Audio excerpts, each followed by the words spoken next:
സർവശക്തനായ ദൈവത്തിൻ്റെ അതിപരിശുദ്ധ നാമം അതിയായി മഹത്വപ്പെടുമാറാകട്ടെ.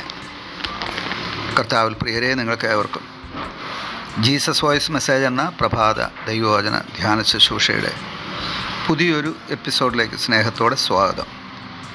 അല്പസമയ ധ്യാനത്തിന് ഒരു വചനം വായിക്കുന്നു.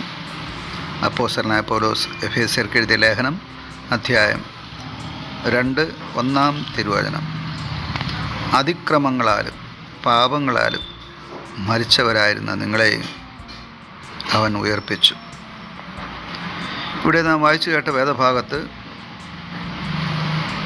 അപ്പോസ്തലനായ പൗലോസ് ക്രിസ്തു യേശുവിൽ നമുക്ക് സമ്പാദിച്ച നന്മയെ, രക്ഷയെ വിവരിക്കുകയാണ്. ഞാനും നിങ്ങളും അതിക്രമങ്ങളാലും പാപങ്ങളാലും മരിച്ചവരായിരുന്നു എന്നാണ് ഇവിടെ രേഖപ്പെടുത്തിയിരിക്കുന്നത്. ഈ മരണം ശാരീരിക മരണമല്ല, ആത്മീയ മരണമാണ്. ദൈവത്തിൽ നിന്നുള്ള വേർപാടാണ് ഇവിടെ സൂചിപ്പിക്കുന്നത്. അതിക്രമങ്ങളിലും പാപങ്ങളിലും ജീവിക്കുന്നവർ ദൈവത്തിൽ നിന്നും അകന്നാണ് ജീവിക്കുന്നത്. ദൈവത്തിൽ നിന്ന് അവർ അന്യപ്പെട്ടു പോയിരിക്കുന്നു. അവർ പ്രിയപ്പെടുന്നത് പാപമാണ്. അതിക്രമങ്ങൾ അവരുടെ സ്വാഭാവിക ജീവിത രീതിയായി മാറുകയും ചെയ്യുന്നു. അപ്രകാരം അതിക്രമങ്ങളിലും പാപങ്ങളിലും ജീവിക്കുന്നവർക്ക് ദൈവിക രക്ഷ അന്യമാണ്, അഥവാ ലഭ്യമല്ല. എന്നാൽ അപ്രകാരം ഞാനും നിങ്ങളും അതിക്രമങ്ങളിലും പാപങ്ങളിലും ജീവിച്ചിരുന്നപ്പോൾ സ്വർഗത്തിലെ ദൈവം നമ്മെ ആ അതിക്രമങ്ങളിൽ നിന്നും പാപങ്ങളിൽ നിന്നും രക്ഷിച്ചു, വിടുവിച്ചു, നിത്യജീവനേകി എന്നാണ് ഈ വചനത്തിൽ പറയുന്നത്. അതിനായിട്ട് കർത്താവ് ചെയ്തത് നമ്മുടെ പാപങ്ങൾക്ക് വേണ്ടി, നമ്മുടെ അതിക്രമങ്ങൾക്ക് വേണ്ടി കാൽവരിയിൽ മരിക്കുകയായിരുന്നു.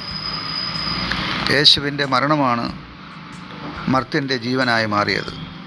വീണ്ടും പറയട്ടെ, കർത്താവായ യേശുവിൻ്റെ മരണമാണ് മർത്യന് ജീവനായി മാറ്റപ്പെട്ടത്. അതുകൊണ്ട് ഇന്ന് നമ്മിലുള്ളത് ദൈവത്തിൻ്റെ ജീവനാണ്, ക്രിസ്തുവിൻ്റെ ജീവനാണ്, യേശുവിൻ്റെ ജീവനാണ്. ആ ജീവൻ നിത്യജീവനിലേക്ക് വളരുവാൻ ഇന്ന് നമുക്ക് ആവശ്യമായിരിക്കുന്നത് സമ്പൂർണ്ണ സമർപ്പണമാണ്. ദൈവപുത്രനിലുള്ള വിശ്വാസത്തിലും പ്രത്യാശയിലും ആശ്രയത്തിലും പ്രാർത്ഥനയിലും ആരാധനയിലും വചനത്തിലും വചനപ്രകാരം ജീവിക്കുന്നതിലും സമർപ്പിച്ചു കൊടുക്കുന്ന അനുഭവം നമുക്ക് അത്യന്താപേക്ഷിതമാണ്. അങ്ങനെയായാൽ നാം സ്വർഗത്തിലെ സകല ആത്മീക അനുഗ്രഹങ്ങളും പ്രാപിച്ചുകൊണ്ട് ക്രിസ്തു എന്ന തലയോളം വളരുവാനിടയാകും. നമ്മെ അവിടുന്ന് സ്നേഹിച്ച സ്നേഹത്തിന് നമ്മുടെ പ്രതികരണം ഇപ്രകാരമായിരിക്കണം, അഥവാ സമ്പൂർണ്ണ സമർപ്പണമുള്ളവരായിരിക്കുക. രണ്ടാമതായി ഈ വചനത്തിൽ പറയുന്നത് നമ്മെ അവിടുന്ന് ഉയർപ്പിച്ചു എന്നാണ്. ഇത് പുനരുത്ഥാനത്തിൻ്റെ ഒരു പദമാണ്. പാപത്തിൽ നാം മരിച്ചവരായിരുന്നു. ക്രിസ്തുവിൽ ദൈവം നമ്മെ ഉയർപ്പിച്ചു. ഒരുവൻ ക്രിസ്തുവിൽ ആയാൽ അവൻ പുതിയ സൃഷ്ടി എന്നെഴുതിയിരിക്കുന്നതിൻ്റെ അർത്ഥവും ഇതുതന്നെയാണ്. മുടിയനായ പുത്രൻ്റെ ചരിത്രം ലൂക്കോസ് സുവിശേഷം 15-ാം അധ്യായത്തിൽ നാം കാണുന്നുണ്ട്. ആ മനുഷ്യൻ്റെ ആരംഭകാലം പിതാവിനോടൊപ്പം അനുസരണത്തിലും ദൈവഭയത്തിലുമായിരുന്നു.